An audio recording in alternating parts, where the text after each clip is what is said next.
Yeah, Tesla handled 99.2% of its recalls in 2024 through software updates called OTA, which is over the air.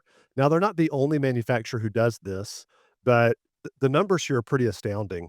So, Tesla issued 15 recalls in 2024, 15. And those recalls affected over 5 million vehicles in the United States. And out of the 5 million vehicles, 5.057 million were fixed using over-the-air software updates. So out of the 5 million, 5 million were basically is what that's saying. And, what was left was 39,000 cars that needed physical repairs for a recall. So 5.06 million, basically, cars were fixed with recalls using OTA, over-the-air software updates, and 39,000 cars needed to be taken to the service center.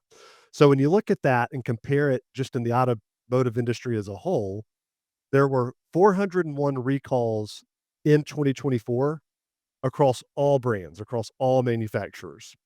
Only 14 of the 401 total were able to use over-the-air updates, and of those 14 OTA updates, Tesla was 8 of the 14, which means that the other 6 were all other manufacturers combined, and so if you think about this, I remember in my Dodge Ram 2500, I got a notification and a letter that was, "Hey, you gotta take your truck to the service center. It needs a software update." Man, wait, my software update required me to go to the dealership. So if you think about this, that means that the dealership has to schedule and get me in, and we all know the service centers are already jam-packed and expensive. They're having to bill Chrysler for the labor to take my truck in and to update the software to instead, Tesla is just saying, "Oh, okay, done, updated, fixed." And what makes Tesla able to do this is that they built their cars differently. The car is primarily software, which a lot of other vehicles are these days too, but they designed it to be updated over the air to where other manufacturers historically haven't done so. They're doing it more, but when you look at a Tesla, it's also built differently in that software controls their safety systems, it controls their power control of the wheels, the all-wheel drive, it driver assistance, pretty much everything that you can imagine is controlled by software. These things really are rolling laptops. So it saves us as a consumer, as a customer. I really appreciate this because it saves me time.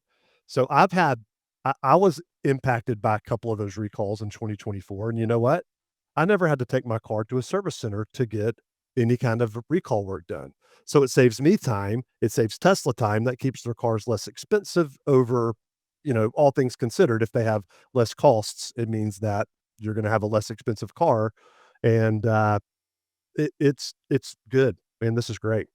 Yeah, and I think when an important differentiator with, you say, other car manufacturers are software driven as well, but it is my understanding that the other manufacturer have tried to essentially daisy chain together many, many different types of systems and vendors, and it's a very fragmented operating system, whereas the Tesla's software is all built from the ground up. It's one environment. It's completely the legacy manufacturers have just as they've moved to a more technology driven approach, there's just so many different systems and vendors and programmers that have to get involved, and it's just not the natively created environment that you get with a Tesla, and it really is this statistic that you just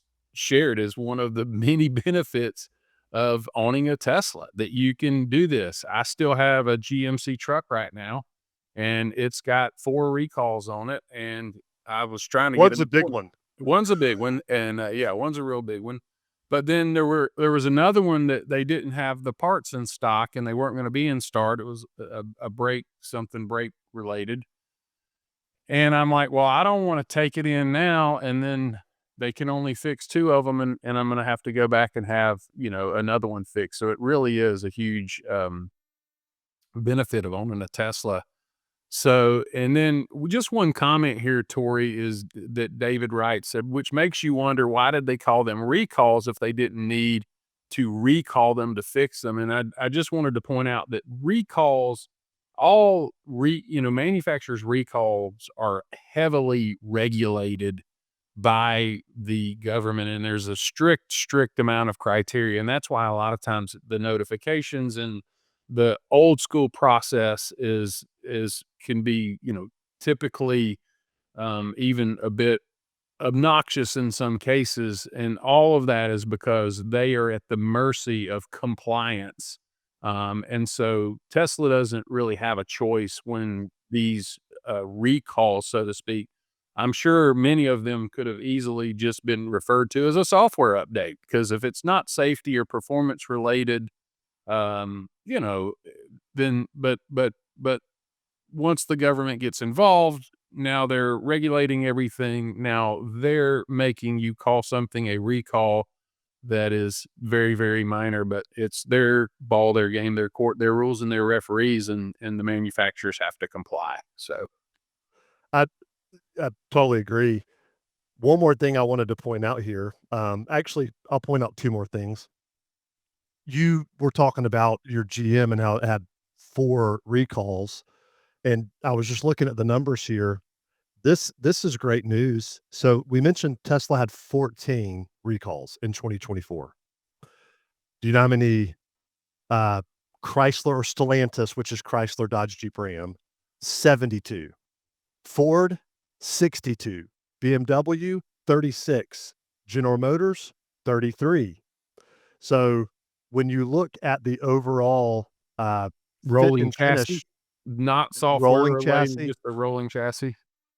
well, all things considered, Yeah. even software, you're talking about Tesla. Now they have 5 models and the other manufacturers have more, but to me, that doesn't matter. What this speaks to is that, Tesla's doing a good job of the the nuts and bolts, the big stuff on building their cars, or they would have more recalls. They had But fewer than any other manufacturer on this list that I can see, and a lot less than some of the other ones. Like, I mean, you look at Stellantis at 72 and your Ford at 62 compared to Tesla at 14, that's a lot less. yeah.